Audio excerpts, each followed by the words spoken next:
નમસ્કાર. નમસ્કાર. શું નામ તમારું? સુરેશભાઈ ભગવાનભાઈ પટેલ, સુરેશભાઈ ભગવાનભાઈ પટેલ. કયું ગામ? મેમકા, ગામ મેમકા, તાલુકો વઢવાણ, વઢવાણ ને જિલ્લો સુરેન્દ્રનગર. સુરેન્દ્રનગર. ઓકે, તો સુરેશભાઈ, તમને કઈક શરીરમાં તકલીફ હતી, તો શું તકલીફ હતી જરા જણાવો ને. મને એને કેળનો દુખાવો હતો અને ગાદી ખસી ગઈ હતી ઓકે. એવું ડોક્ટરે કીધું હતું. મેં અમારે કરાયું તો મને ડોક્ટરે એવું કીધું કે તમારે ગાદી ખસી જઈ છે અને નસ દબાઈ છે. હા હા. તો કઈ જગ્યાએ? સુરેન્દ્રનગર તમે ડોક્ટરને બતાવ્યું? એમઆરઆઈ કરાયું હતું. હા હા. પછી ડોક્ટરે એવું કીધું કે તમારે ઓપરેશન ફરજિયાત કરાવવું પડશે કે, પણ મેં કીધું થોડાક દિવસ રાહ જોઉં. કેટલો ખર્ચો કીધો હતો?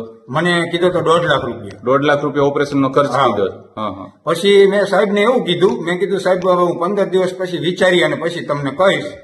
પછી એવું જ બન્યું કે મેં મોબાઈલ જોતા જોતા એક વિડીયો જોયો સુરતનો હતો અને આયુર્વેદિક દવા હતી. પછી વિડીયો જોયો એટલે મને એવું લાગ્યું કે આ દવા મગાવું. એટલે મેં પછી દવા મગાવી.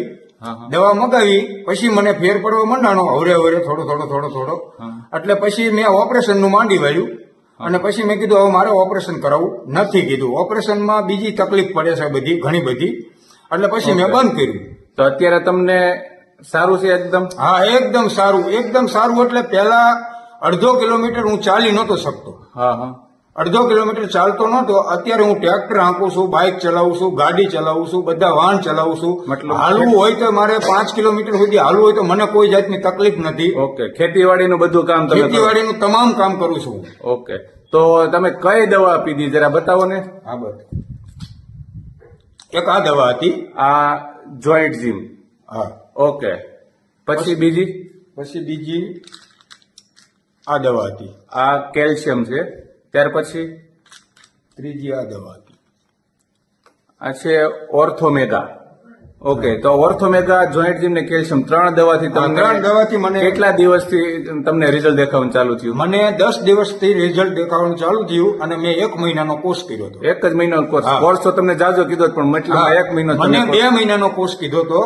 છતાં 2 થી 3 મહિનાનો કોર્સ કીધો હતો અને તમે 1 એક મહિનામાં મને બિલકુલ દુખાવો નહોતો રહ્યો. પછી મેં બંધ કર્યો. પણ આજે 1 વર્ષ થઈ ગયું પણ હજુ સુધીમાં મને દુખાવો નથી.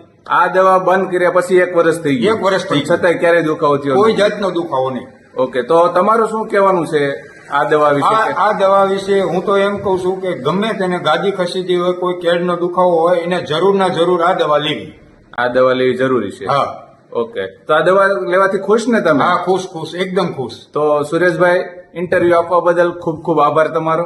Thank you.